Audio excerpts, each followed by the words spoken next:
Etong ano, si Robin Padilla, yan po ang tinatawag nating may bayag. Si Robin Padilla may yagballs. Hindi ako sang-ayon sa mga ibang mga pinagsasabi ni Robin Padilla, pero tayo doon lang sa tama. Alam nyo kung bakit may yagballs to si Robin Padilla? Eto yan.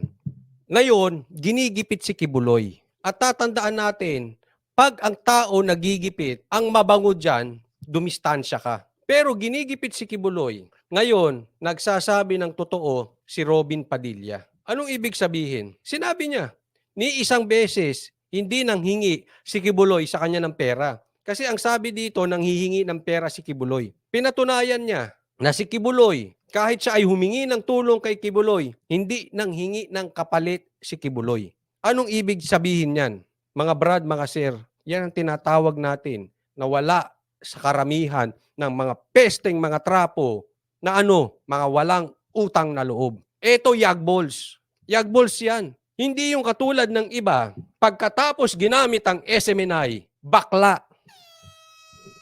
Hindi ko sinasabing laging tama si Robin. Pero ito tunay na lalaki. Ito ang hindi weak. Yan ang tunay. Kasi problema sa ating mga Pilipino, especially mga politiko, pag bumabaho na yung isa, iniiwan na sa ere. Kahit yan ang tumulong sa'yo, nakakalimot ka na. Hindi ka, wala kang utang na loob. Eto, sana lang, Senator Robin, maganda yung simula mo. Hindi ka trapo. Kung mananatili kang hindi trapo sa bansang Pilipinas, susuportahan ka namin. Huwag kang gagaya sa mga trapo na mga peste, mga walang backbone, mga walang utang na loob, mga walang yagballs, mga weak. Pagkatapos gamitin ng... Ganyan ginawa nila sa taong bayan eh. Ginagamit ang taong bayan. Nung nanalo na, kinalimutan ng taong bayan. Ginagamit ang media.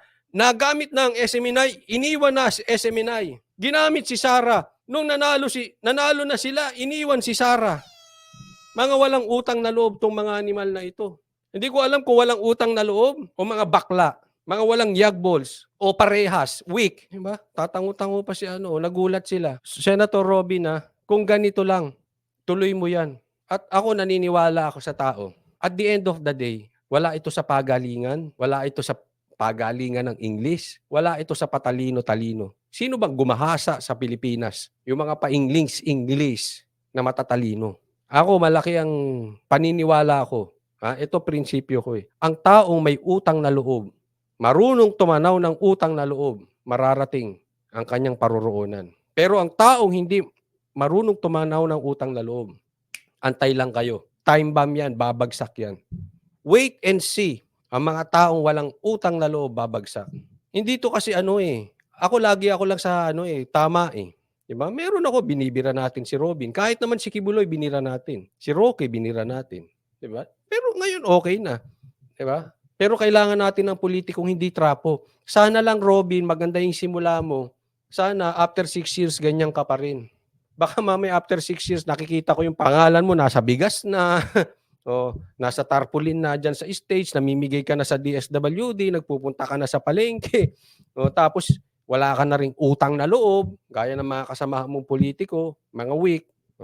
So far, so good. I just hope magtuloy-tuloy, hindi lang ningas kugon. At nung ako po ay tumakbo na bilang senador at humingi ng tulong. Sabi ni Zork, sana wag mahawa si Senator Robin sa mga kasamaan niya. Yes, exactly.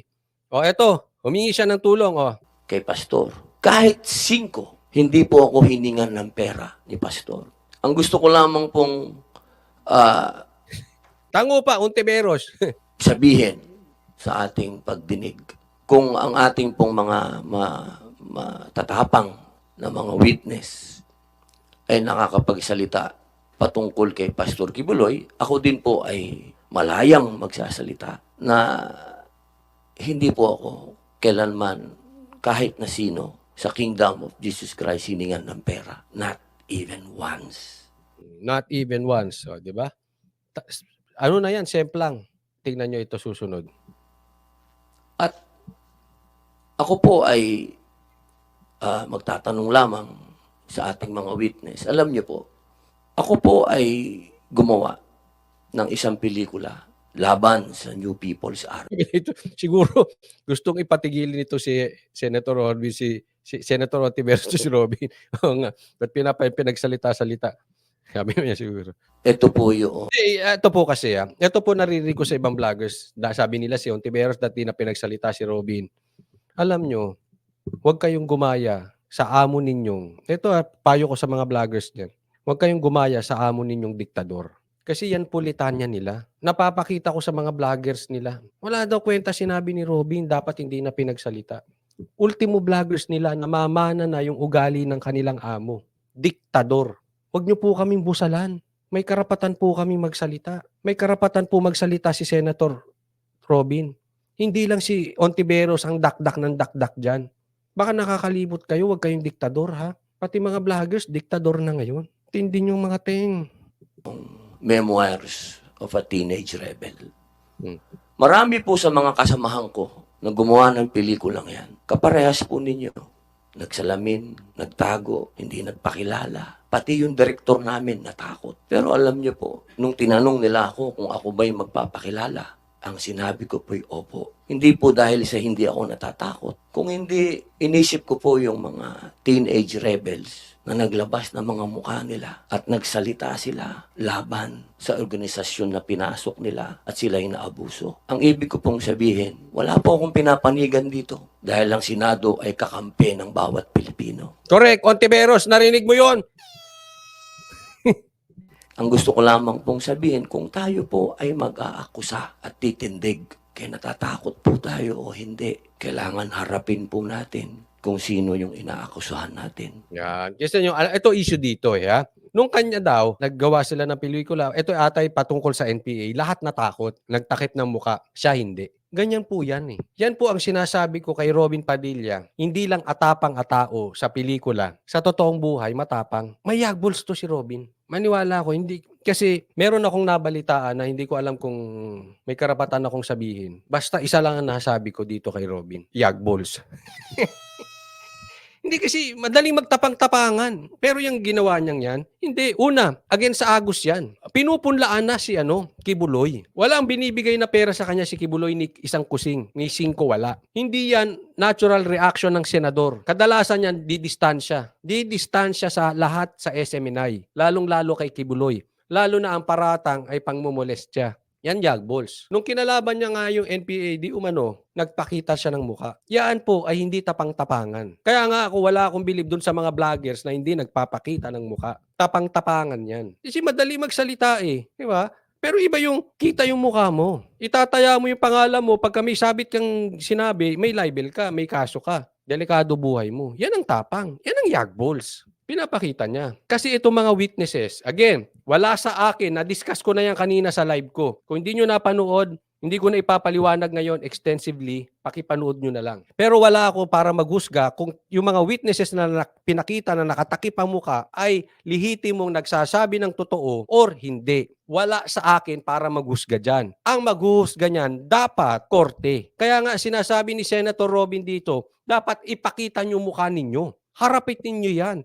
At karapatan din ni Kibuloy makita yung mga umaakusa sa kanya. 'Di ba? Nakatago kayo. Kahit sino, takpan mo ng mukha at pagtuturo si Kibuloy, napakadali. Takpan mo mukha ko. Sasabihin ko, ni-rape ako ni Kibuloy. Ang dali sabihin 'di ba? Again, hindi ko pinagbibintangan kung totoo o mali. Totoo o hindi, yung mga witnesses na yan. Pero dapat yan sa korte. Kasi pag dyan, nakamedya eh. So hindi talaga makakapaglabas ng mukha yan. Sa korte pwede yon. At karapatan ni Kibuloy makita yan. Baka peke yan. Doon magkikita sila. Naiintindihan nyo po? Kaya hindi ko alam kung anong drama nito si Ontiveros. Bakit hindi i-demanda? Bakit hindi dalahin sa korte? Diyan kayo nagdadrama-drama sa Senado. Yan ang punto dyan. Pwedeng magpakita yan dun eh. Hindi delikado. Sa korte yan eh. Ba't takot kayo? Baka peke yung witness nyo. Baka lang naman. Diba? Masisisi mo ba yung taong bayan kung duda? Napakadali. Kahit sinong Pilipino, takpan mo mukha at magsasalita ng kung ano-ano. Napakadali. Paano Coach Oli alam yung details? Ang dali i-dictate.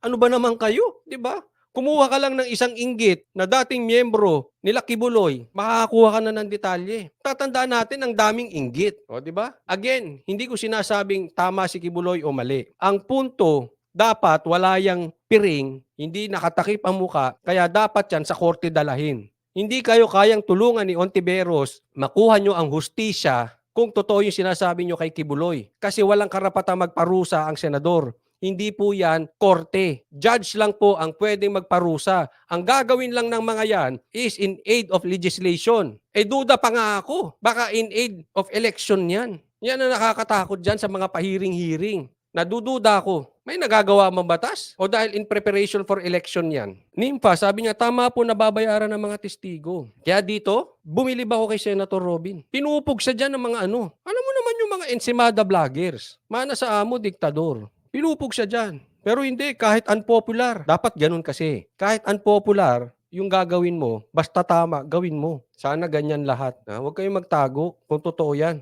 Sabi dito, healthy lifestyle moy. Sir Coach, nakakatakot po. This is worse than Communist Party. Kahit sa US. Oo nga eh.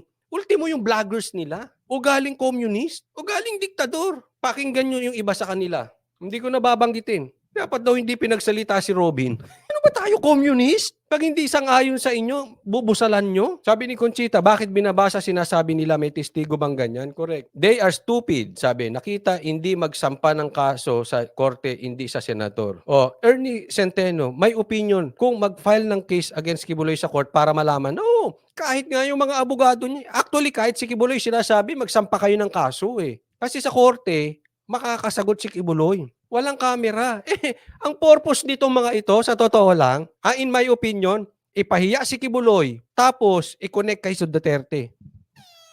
Ang main goal niyan, i-connect kay Sara Duterte. Kaya nga ito, gusto ko itong ginawa ni Robin. Mga kababayan ko, pasensya na. Ito, nanatili siya ng may utang na loob, hindi siya nagpakabakla, may yagballs. Pero alam niya, basa niya siguro. Ito ay babalik kay Duterte. Alam naman natin, ano rin to ni Duterte, si Robin eh. Again hindi naman niya sinasabing pinoprotektahan niya sa Duterte. But as I see it, ganun. And that is a good sign. Bakit? Hindi siya nilalamon. Meron mga ibang kasamaan si Duterte dahil may pakinabang sa kabila. Namamangka na sa kabilang ilog eh. Yung iba nga, iniwan na si Duterte. Pagkaalis sa pwesto, iniwan na si Duterte, nasa kampo na ni Tambaluslos. Yung iba, pag ganun-ganon. Di ba? Ito, diretso, nasa side ng Duterte. Itingnan po natin to si Senator Robin. Kung ito ay magpapatuloy ng ganito, ay suportahan natin yan. Lalo-lalo na kung talagang mananatili siya sa tabi ni Tatay Digong. I think he deserves something. Hindi naman siya humihingi ng kung ano, suporta lang, 'di ba? Actually, wala nga eh. Wala naman siyang hinihingi eh. No? Pero pinapaano ko lang sa inyo, basta ako, kung talagang supporter ni Tatay Digong at hindi traidor at may utang na loob, ipapakita ko sa inyo.